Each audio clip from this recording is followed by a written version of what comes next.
Olá, bem-vindos ao quadro. Hoje vamos começar com uma nova classe, a classe das aves. Essa classe reúne mais de 9.000 espécies diferentes. E aqui nós encontramos animais muito pequenos, como os beija-flores, e também animais grandes, como os avestruzes. Mas vocês sabem quais são as características comuns de todas as aves? A primeira característica é que todas as aves apresentam penas. E as penas são importantes por dois motivos. Vocês sabem quais são? Bom, primeiro, as penas funcionam como um isolante térmico. Elas auxiliam a manutenção da temperatura corporal do animal. Além disso, elas são muito importantes para o voo.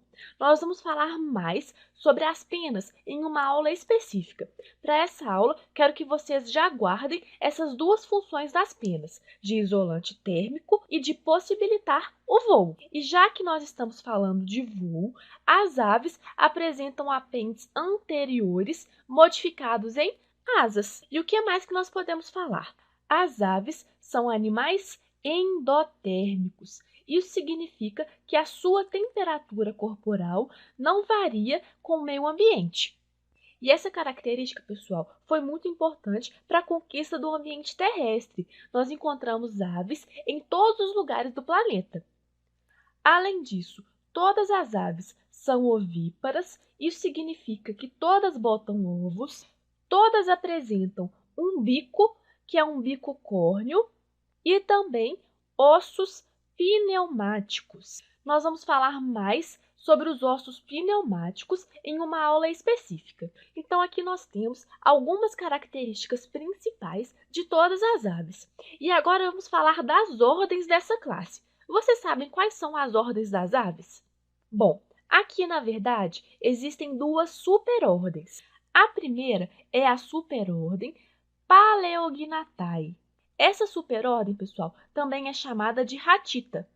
E aqui são encontradas as aves mais primitivas. Mas muita atenção, Paleognathae é uma superordem. E dentro dessa superordem, nós encontramos várias ordens diferentes. E quais são os representantes dessas ordens? Aqui nós encontramos o avestruz, que é da ordem Estrutioniforme. Também nós encontramos as emas, que são muito comuns da América do Sul e fazem parte da ordem Reiformes, e também os emus e os casuares. Essas aves são encontradas na Austrália e na Nova Guiné e fazem parte da ordem Casuariformes. Então, pessoal, repare, essa superordem é dividida em várias ordens e eu coloquei aqui para vocês alguns representantes de algumas ordens. Essas ordens são as ordens principais. E aí é interessante que as aves da superordem Paleognathae perderam a habilidade de voar. Já as aves consideradas mais modernas são classificadas em uma outra superordem. E qual é essa superordem? Essa superordem é chamada de Neognathae. E quais são as ordens dessa superordem? Aqui nós encontramos várias ordens diferentes. Por exemplo, na ordem dos anseriformes, onde nós encontramos patos, marrecos, gansos, cisnes. Também temos os falconiformes, onde nós encontramos as águias, falcões, gaviões. Também os galiformes, que são todas as galinhas. E também a ordem dos passeriformes, que é a ordem mais diversificada e com o maior número de espécies. E aqui é importante lembrar que existem várias outras ordens. Eu só falei aqui de algumas. Isso porque o grupo das aves é um grupo muito grande e bastante diversificado. Só para vocês terem uma ideia, na superordem Neognathae são descritas 23 ordens diferentes. Bom, pessoal, então é isso. Terminamos. Olá, bem-vindos ao quadro. Hoje nós vamos falar sobre o sistema digestório das aves. Vocês sabem como que é esse sistema? Existem características especiais do sistema digestório das aves? Existem sim, e nós vamos ver isso agora. Então já desenhei aqui a nossa ave. Primeiro, é importante lembrar que as aves apresentam um sistema digestório completo. Elas apresentam uma boca que é revestida por um bico córneo. E aí é muito interessante que o formato do bico é adaptado de acordo com a dieta de cada espécie. Mas como assim? Por exemplo, aves insetívoras, como o pica-pau, apresentam um bico mais reto e mais fino. Isso é muito importante para ele conseguir penetrar o tronco das árvores e capturar os insetos. Já aves carnívoras, como os gaviões, apresentam um bico em forma de gancho.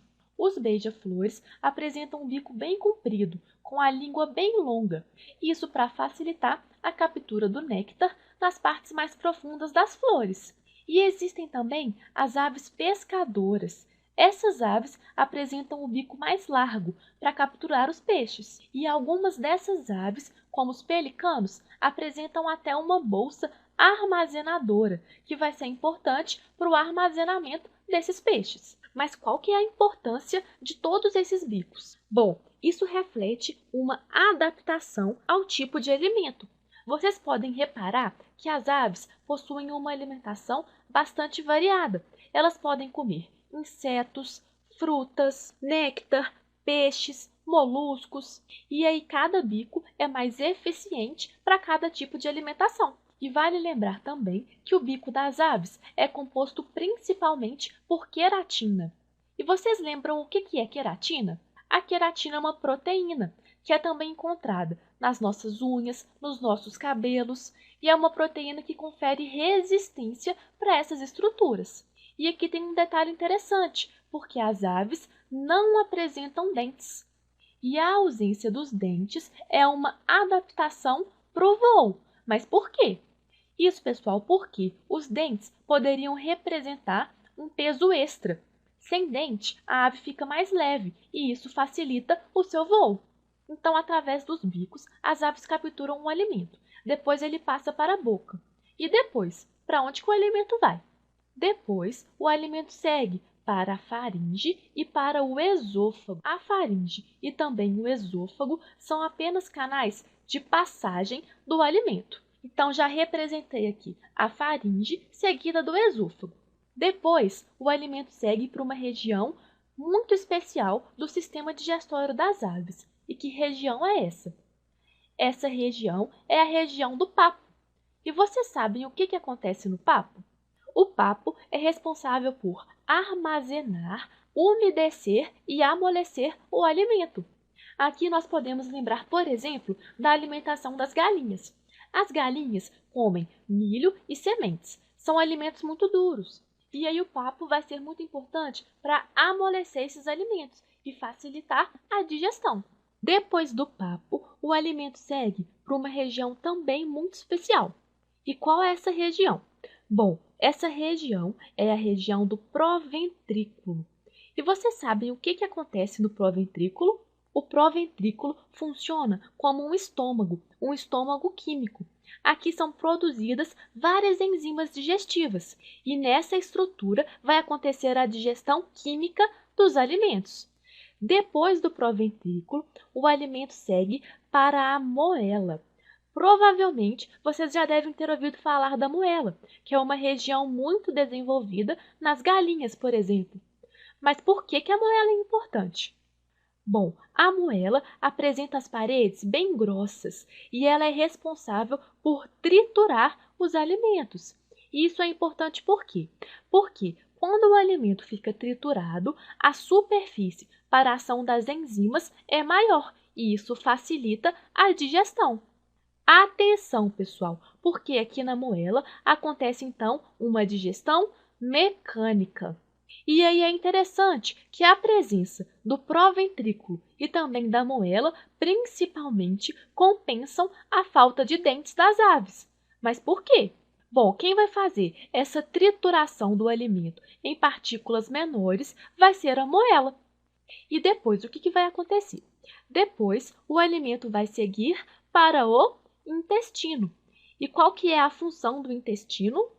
Neste caso, existem duas funções principais para o intestino. A primeira delas é terminar a digestão do alimento. Dentro do intestino são lançadas várias enzimas. E quais são essas enzimas? Essas enzimas, por exemplo, são produzidas e lançadas por um órgão muito especial. Vocês lembram que órgão é esse? Esse órgão é o pâncreas. O pâncreas produz o suco pancreático, que é um suco muito rico em enzimas digestivas. Essas enzimas vão ser lançadas aqui no intestino. Além do pâncreas, nós podemos colocar aqui também o fígado. E qual que é a importância do fígado? O fígado produz a bile, que é uma substância muito importante para a digestão das gorduras. Relembrando, a bile faz a emulsificação das gorduras. Ela funciona como um detergente e facilita a digestão desses compostos. Então, a digestão química, que começou lá no proventrículo, vai terminar aqui no intestino. E o que mais que vai acontecer nessa região? Aqui no intestino também vai acontecer a absorção dos nutrientes. E aquilo que não for absorvido vai compor as fezes. E as fezes das aves vão sair por um poro especial, que é a cloaca. Vocês lembram o que é a cloaca? A cloaca é um poro comum dos sistemas digestório, urinário, excretor e reprodutor. E é por onde também que as aves botam os ovos. Então, pessoal, é isso. Terminamos por aqui. Espero que tenham entendido. Na próxima aula, vamos falar sobre o sistema respiratório. Te espero lá. Até mais! Nessa aula, nós vamos falar sobre a reprodução das aves. Como que acontece esse processo? Bom, hoje vamos ver isso. Vou utilizar aqui como exemplo a reprodução dos galináceos. Já desenhei aqui um galo e uma galinha. A primeira coisa que eu quero falar é sobre o dimorfismo sexual das aves. E o que isso significa?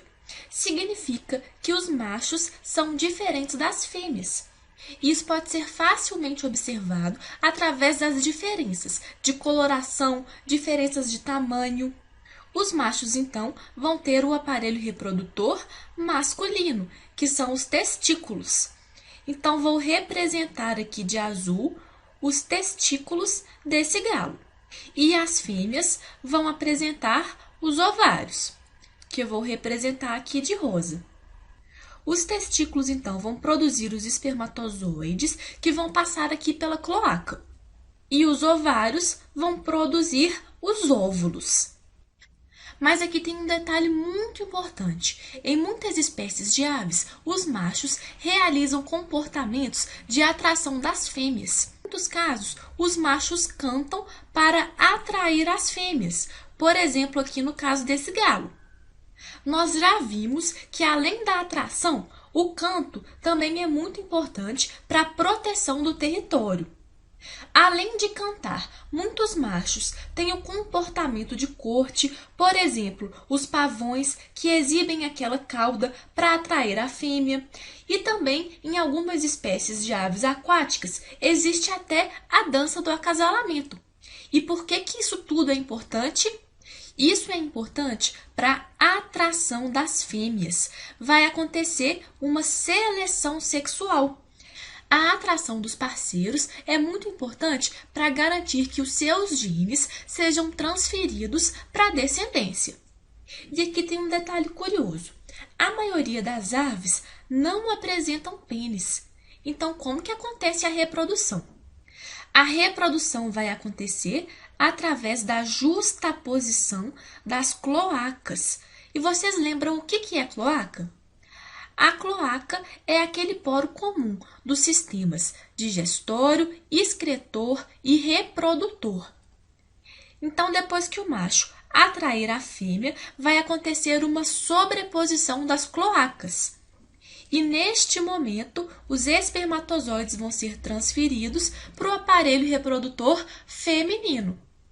Então, dentro do corpo da fêmea, vai acontecer a união dos gametas, formando o zigoto. O zigoto vai se desenvolver no embrião, que vai ficar dentro do ovo.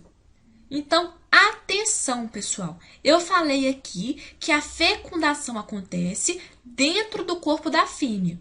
Se ela acontece dentro do corpo dela, nós classificamos essa fecundação como fecundação interna, que está aqui representada. Aí, com o tempo, o embrião vai se desenvolvendo e o ovo vai ser eliminado pela cloaca.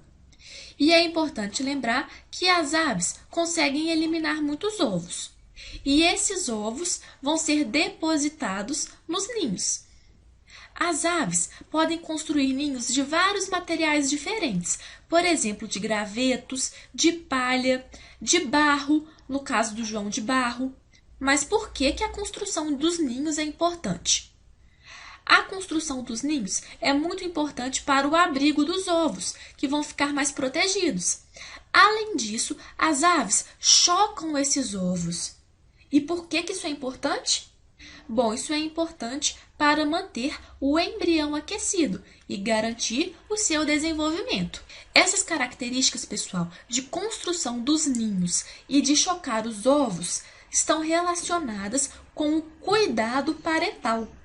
Mas nós podemos colocar aqui também outras características de cuidado parental. E quais são essas características? Bom, muitas aves também garantem a alimentação dos seus filhotes. Isso é muito fácil de ser observado quando um passarinho sai para buscar o alimento, por exemplo, minhocas, e traz para os seus filhotes. E nós podemos colocar aqui também a proteção contra os predadores. E aí vocês vão se lembrar que é muito difícil tirar um pintinho de perto da galinha. Então, só para fechar, eu quero destacar aqui que todas essas características estão relacionadas com o cuidado parental. E por que o cuidado parental é importante? Bom, o cuidado parental é muito importante para aumentar a chance de sobrevivência dos filhotes. E isso vai garantir o sucesso reprodutivo da espécie. É isso, terminamos por aqui. Nas próximas aulas, vamos começar com os mamíferos. Te espero lá. Até mais! Nós vamos continuar com os sistemas fisiológicos das aves. E hoje vamos falar sobre o sistema respiratório. Vocês sabem como que é esse sistema? Bom, vamos ver isso agora. Então, já desenhei aqui a nossa ave. As aves são animais terrestres. Então, por serem terrestres, elas apresentam a respiração pulmonar. O pulmão das aves é bem menor que o pulmão dos mamíferos. Mas aqui existem algumas especializações muito importantes. Vocês sabem quais são essas especializações? Provavelmente vocês já devem ter ouvido falar dessas especializações, que são chamadas de sacos aéreos. Os sacos aéreos, pessoal, são na verdade várias bolsas que vão saindo aqui do pulmão. Então, estou representando aqui de azul os sacos aéreos, que percorrem aqui grande parte do corpo do animal. E esses sacos aéreos também comunicam com os ossos pneumáticos das aves. Vocês se lembram o que são ossos pneumáticos? Os ossos pneumáticos são aqueles ossos cheios de cavidades que armazenam ar. E existe uma comunicação entre os sacos aéreos e esses ossos. Mas qual que é a importância dos sacos aéreos? Os sacos aéreos participam da movimentação dos pulmões. Eles são muito importantes para o fluxo de ar que entra e sai no corpo do animal. Mas como assim? Bom, para entender isso, vamos relembrar aqui os movimentos de inspiração e expiração. Vocês sabem o que acontece em cada um desses movimentos? Vamos entender isso agora. Desse lado, nós temos a inspiração e desse outro aqui, a expiração. Começando com a inspiração. O que vai acontecer? Durante a inspiração, o volume do pulmão vai aumentar. E o volume dos sacos aéreos também vai ficar maior. Então, estou representando aqui o pulmão e os sacos aéreos. E se o volume dessas estruturas é maior, a pressão interna vai diminuir. E aí, o que vai acontecer? Vai acontecer a entrada do ar. E aí, no ar, existe uma maior concentração de oxigênio. Então, dentro dos pulmões e também dos sacos aéreos, vai aumentar a concentração de oxigênio. E se a concentração aqui dentro é maior, o que vai acontecer? Esse oxigênio vai ser transportado por difusão. E ele vai ser transportado para os capilares, que estão aqui nessa região. Lembrando que a região do pulmão é uma região altamente vascularizada. e que no pulmão das aves ainda não existem os alvéolos pulmonares desenvolvidos, igual existe nos mamíferos. As aves, na verdade, possuem capilares aéreos, e nesses capilares vão acontecer as trocas gasosas. Eu já representei aqui o oxigênio. Que outro gás participa desse processo?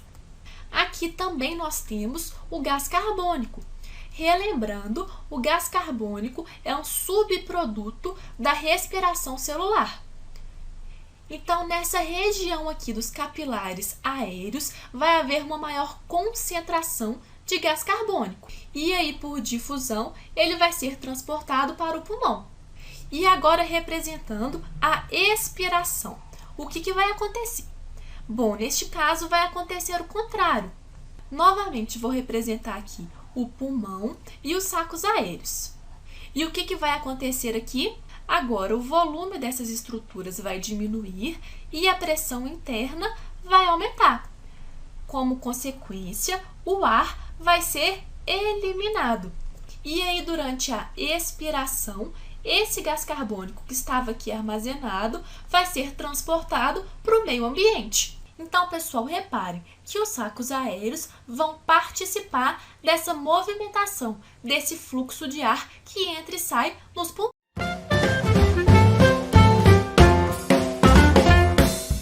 Fala pessoal, tranquilos? Meu nome é Benito, sou professor de Biologia e hoje nós vamos ter uma aula sobre o sistema circulatório em aves, tá certo? Pessoal, aqui na lousa nós temos esquematizado esse sistema circulatório desses animais, tá? O sistema circulatório é composto então por um coração, vasos sanguíneos, que são artérias, veias e capilares, tá certo? As artérias são todos os vasos que saem do coração, as veias, todos os vasos que chegam ao coração, tá certo? E os capilares aqui, representados nos pulmões para fazer as trocas gasosas com o ambiente, e o corpo, que esse sangue vai trocar os gases com os tecidos, tá certo? Pessoal, o coração então ele é composto por um átrio direito, tá certo? Um átrio esquerdo, um ventrículo direito e um ventrículo esquerdo, certo? Então, 4 cavidades separadas. Pessoal, o importante aqui é que o lado esquerdo e o direito é o lado do animal que você está observando, tá certo? É o oposto ao do observador. Então, lado esquerdo aqui, desse lado, e direito desse lado. Perfeito? Não pode errar isso. Galera, a dinâmica da circulação sanguínea nesses animais, ela está da seguinte forma. Vamos começar aqui pelo corpo para facilitar o entendimento. Então, o sangue que sai do corpo, ele passou pelo organismo inteiro, recolhendo o gás carbônico e liberando o oxigênio, tá certo? Então ele sai do corpo na forma de sangue venoso, tá certo?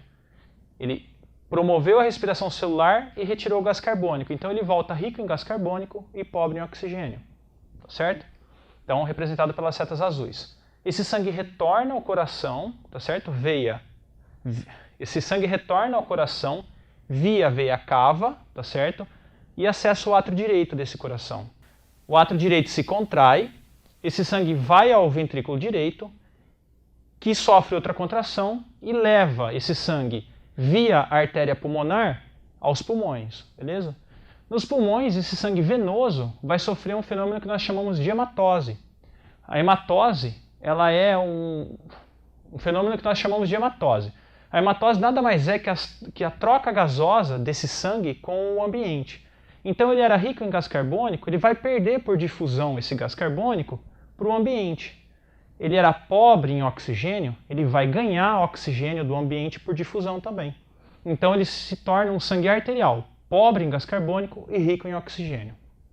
Pessoal, então esse sangue arterial segue para o átrio esquerdo do coração via a veia pulmonar, o vaso que chega ao coração. Esse átrio esquerdo se contrai, o sangue é impulsionado para o ventrículo esquerdo. O ventrículo esquerdo, por ser mais musculoso, ele tem força de bombear esse sangue para o corpo inteiro. Então ele se contrai e o sangue, através do arco aórtico direito, ele é levado para o corpo inteiro. E assim nós temos o fechamento desse ciclo de circulação. Pessoal, uma coisa muito importante é que esse vaso sanguíneo aqui que sai do ventrículo esquerdo, o arco aórtico direito, ele sempre vai se virar para a direita, tá certo? É isso, obrigado.